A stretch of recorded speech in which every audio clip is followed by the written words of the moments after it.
Hey there. Thanks for joining the Fanboy Cantina, and I am going to get that overlay off. And hi, this is our first time actually doing it completely live, our very first true live stream. So thanks for joining the Fanboy Cantina. As you know, we cover all kinds of things about Star Wars, about Lego, about Marvel. Please join the Fanboy Cantina. We would love to have you. In this episode, I'm joined by our good friend, Mr. C. Mr. C, how are you doing? Feeling good. Happy to be back again. Happy Halloween, everybody. That's right. Happy Halloween. That's the reason why we are actually live today. And this topic is going to be about Funko Monsters. And Mr. C, thanks so much for taking the time to meet with everybody and talk with us about this topic. My pleasure. I'd like to say I am wearing my Sven t-shirt again. Nice. I have washed it since our last shoot. I do have other t-shirts, but I mean, when you're in Halloween season, definitely time to represent for Sven. We'll be tuning in later tonight to watch him off the MeTV network, and it's part of the Halloween ritual and tradition around here. Absolutely, absolutely. As we talked about last time, I am a scaredy cat, and I accept that. But I might try to force myself to watch a scary movie of some kind, or probably more likely I'll watch The Mandalorian season 2 premiere again. Wow, that was good. That was good. That was real good, man. Real good. All right. Well, what should we? How do you want to do this? Where should we start first? Do a quick other local shout out here for Affy-Tapple. So those of us that came up around the Chicago area, and sure, there's other kinds of caramel apples and all kinds of places, but around these parts, to talk in a maybe old Mandalorian Western influence kind of phrasing. Here we go. So right, the plain and the peanut covered. Made the trek over to Affy-Tapple yesterday and picked up some deliciousness. So we'll be incorporating that into the business also. So moving from food item to food item, I'll start with the physically largest representative for our exhibition for this afternoon, for this evening. He's picking up. It is a giant-sized Funko Count Chocula. Wow. Back in our youth, I definitely, well, at that time, the Monster cereals were available year-round. Of course, now they're only available for a limited time at Halloween time.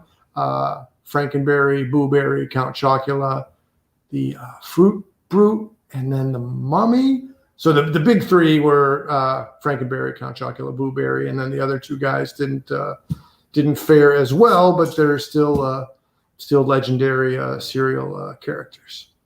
That's enormous. That's impressive. Did you have a favorite Monster cereal back in the day, G, or did you steer different items onto your breakfast plate? Yeah, I didn't really like those. I ate a lot of the Lucky Charms and the Tricks and all of that, but yeah, the Count Chocula, yeah, I wasn't a big fan, but I appreciate you for having that. Was a cool piece. We'll see if we run a St. Patrick's episode and include the magically delicious. Right on. All right, so moving on. First up, we have some comparison runs, but the first of which we don't have direct comparison pieces for. So Halloween traditions or Halloween themed traditions, and again, moving away from the horror side of things into horror comedy. Growing up around town here, also, we had the Munsters. So there's Herman. And okay, look at this. I'm going to go one in each hand. And there's Lily, of course, based on Frankenstein and based on the daughter of Dracula. So there's Herman and Lily Munster Funkos. We've had these for a good while now.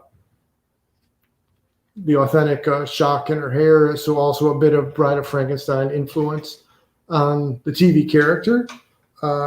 And here comes Grandpa and Munster. And if we can get close enough on Eddie, we can see I think Wolfie is the name of his stuffed animal, Wolfman. And of course, Al Lewis, who played Grandpa. We actually picked these up at a few years back at a convention that where Sven was present himself. So this was these were the first of our monster-related Funkos. Any memories of watching the Munsters from back in our younger years? Oh yeah, tons, man, tons. Loved watching the Munsters, and yeah, it was a good. I couldn't give you a specific memory, but I do remember.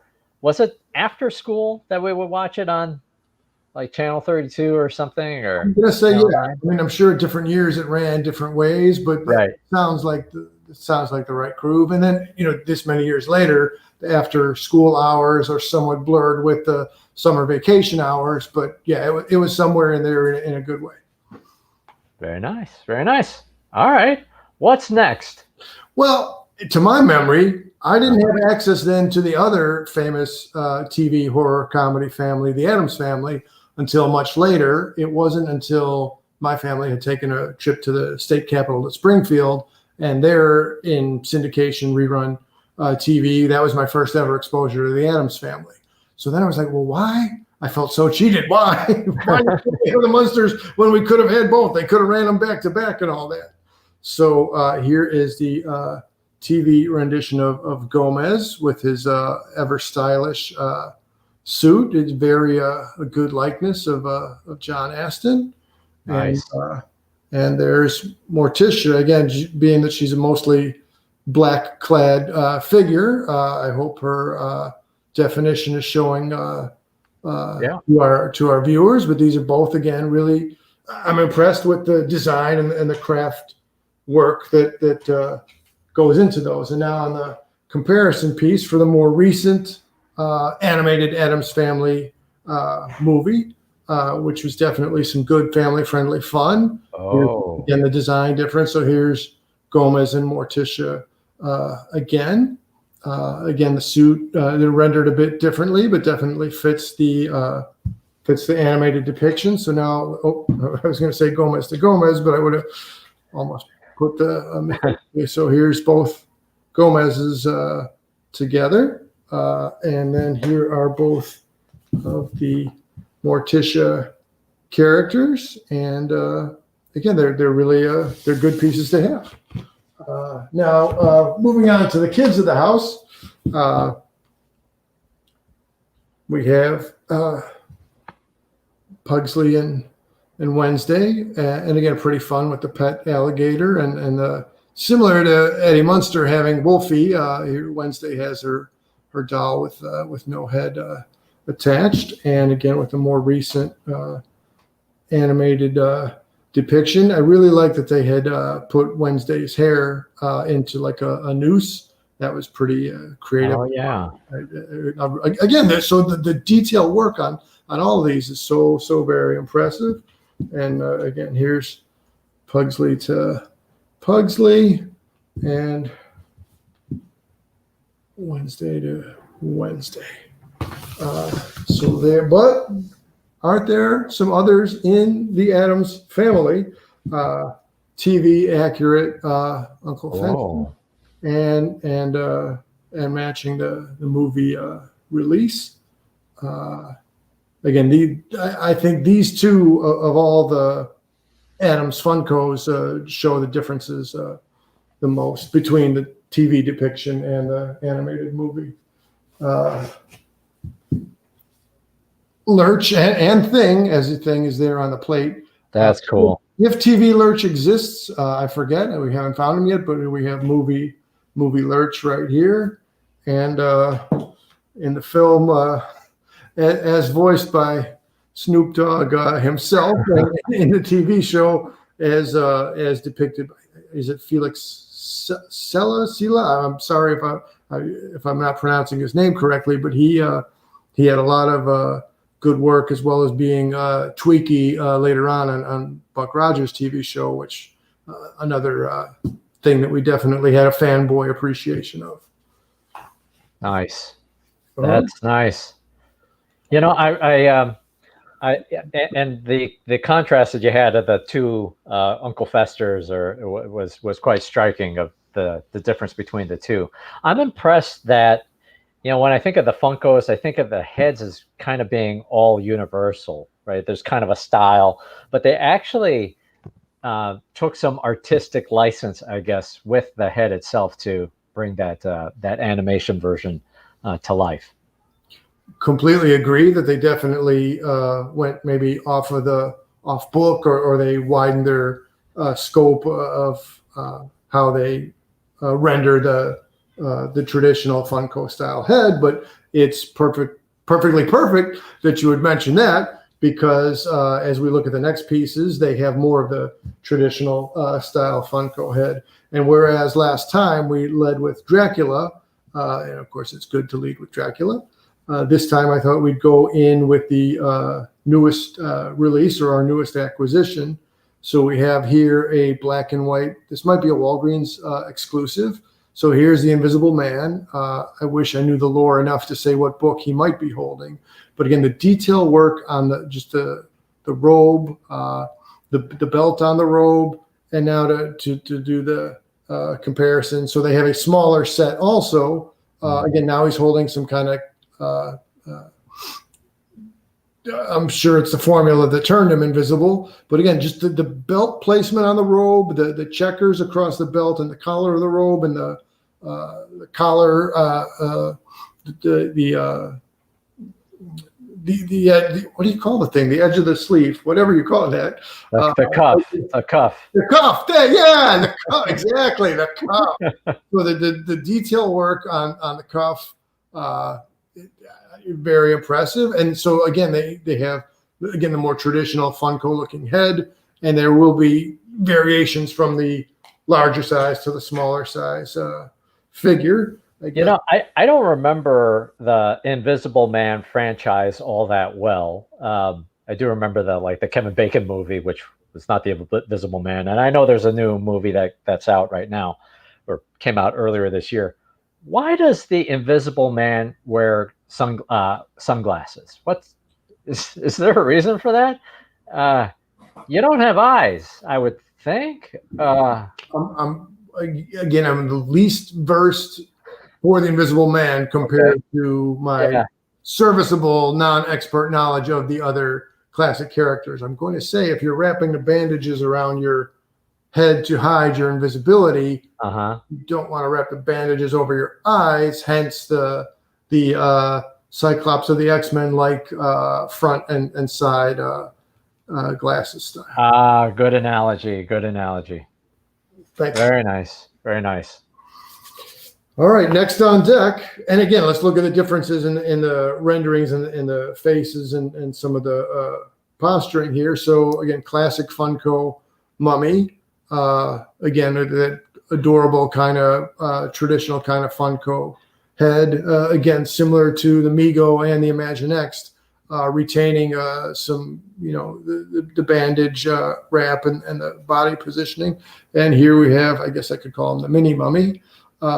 Again, this one takes some liberties. There's some replication of the cinema appearance, but definitely also some Funko-ified or cutened expression in how they design the picture. All right.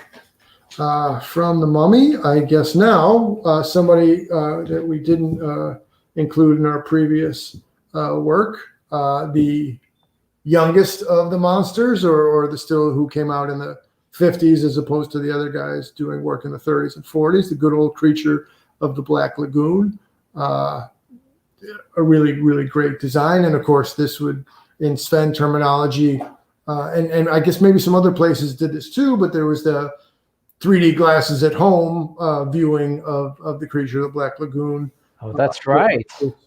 Maybe more successful than some other attempts, but I had my little 3D glasses on in our younger years, and I wanted so badly for it to come out in 3D, but it was not the most successful attempt.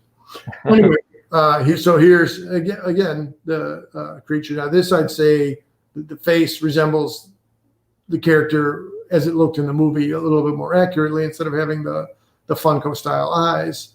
but just the claw work, the scales, I really like both variations of the creature here. Very cool. Very cool. And by the way, if you're just joining, thanks for joining. This is actually our second Halloween special where Mr. C is taking us through all of these different monsters from Funko. So thanks for joining. All right, back to you, Mr. C. Yeah, thanks everybody for joining. And I hope this material we're speaking of is something that either reminds you of some childhood positive experiences or some Halloween traditions or just some good times that you've had at one point or another in your comings and goings. So now to one of my favorite of the classic Universal monsters. We got good old Lon Chaney Jr. walking with the Queen. Here comes the werewolf, the Wolfman, the guy with two names. And so now look how different the face and the positioning here is. So the Funko one has the playful, mischievous kind of look to his face, but again is a pretty decent contrast to. They just didn't shrink it down and release the same figure. They definitely put a different style to him. So good old Wolfman. Couple more to go.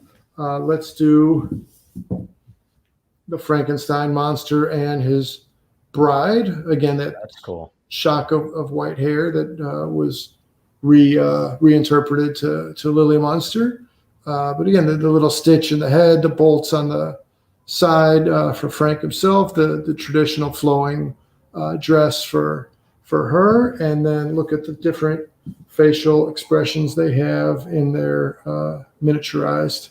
Again, kind of fun, kind of goofy. And for our big finish, since we started with Dracula previously, this time we'll wrap up with Dracula. But again, the typical Funko smile, the glossiness you can see on the Funko style eyes of Dracula. This guy, similar to his Imaginext and Mego iterations, has the red inside of the cape. And then on the smaller one, the one with the candle corresponds to a Walgreen exclusive. And this guy is supposed to be more the match of this miniaturized one is supposed to be more the match or the mini reinterpretation of the standard issue Funko Dracula. So those are our different monster related themes that we have in stock in our Funko pieces. G, did you have any favorites? Well, I was going to ask, what's your favorite monster? There's so much variety in what you've got and spanning across the different franchises. The Bride of Frankenstein and the Frankenstein, those I really liked. That was a nice set. No disrespect to Herman and Lily of the Munsters, but those two I particularly liked. All respect to Herman and Lily. I'm sorry, go ahead.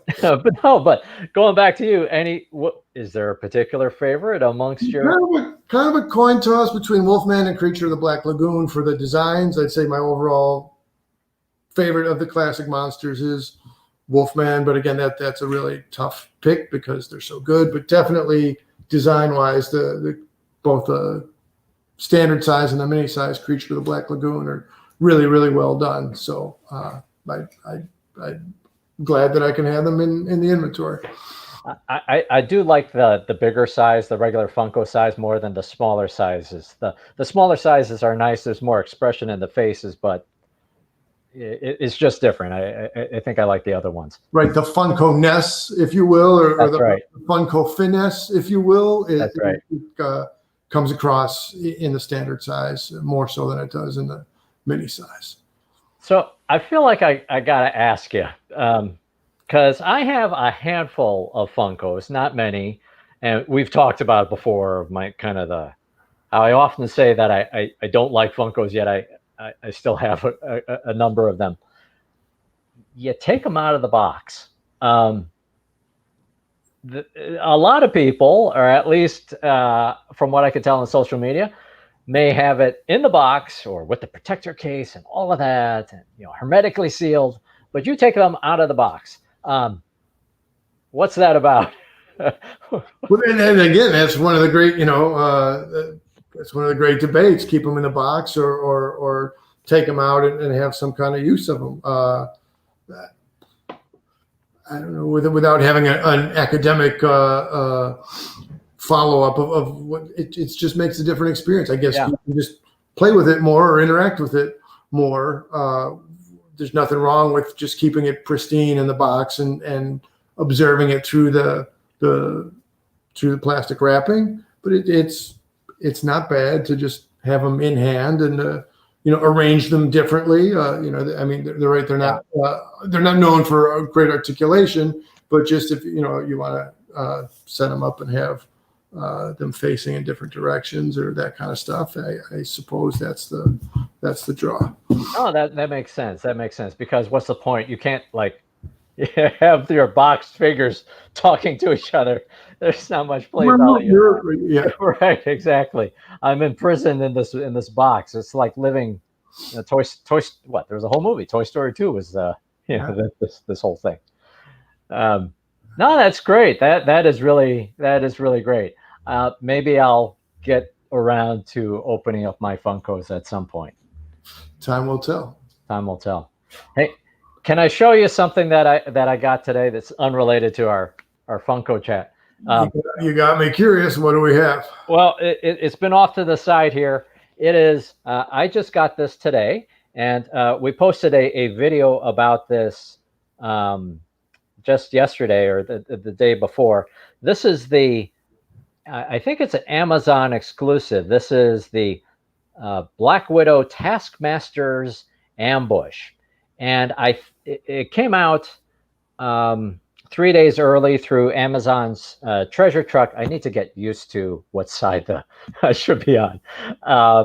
But it's pretty cool. It's pretty cool. It's a little bit on the grotesquely overpriced side at $40 for not a whole heck of a lot of pieces, but I do like the look of this thing. So this just came in the mail today. That's my show and tell. I don't have as much to show for and it's still in the box. It's still in the box. Hey kids, let's pretend that there's Taskmaster's ambush. Let's look. It's 3D. It's 3D. Yeah. Anyways. Well, I would say, given with the precautionary climate related to COVID-19 these days, if people are not trick-or-treating or not going out to Halloween parties, we want everyone to have a safe and fun, even if they have to change up what their traditions have been. Nothing wrong with building a Lego set on Halloween night to have a good way to pass your time. That's right. That's right. Or watch the Mandalorian season 2 premiere, or even some old episodes, or whatever you can. But yeah, definitely, folks, please stay safe, and thanks for watching. Mr. C, any final comments before we wrap up? Pleased to be a part of the Fanboy Cantina. Please like and subscribe. Share comments below. Thanks for watching. Yes, no, definitely. Thank you, Mr. C, for taking us through your collection. Thank you for watching. And if you're watching this later, post down in the comments, what was your favorite monster? What was your favorite Funko? Or post another item that you particularly love during this Halloween season. Anyways, thanks for watching. This has been the Fanboy Cantina.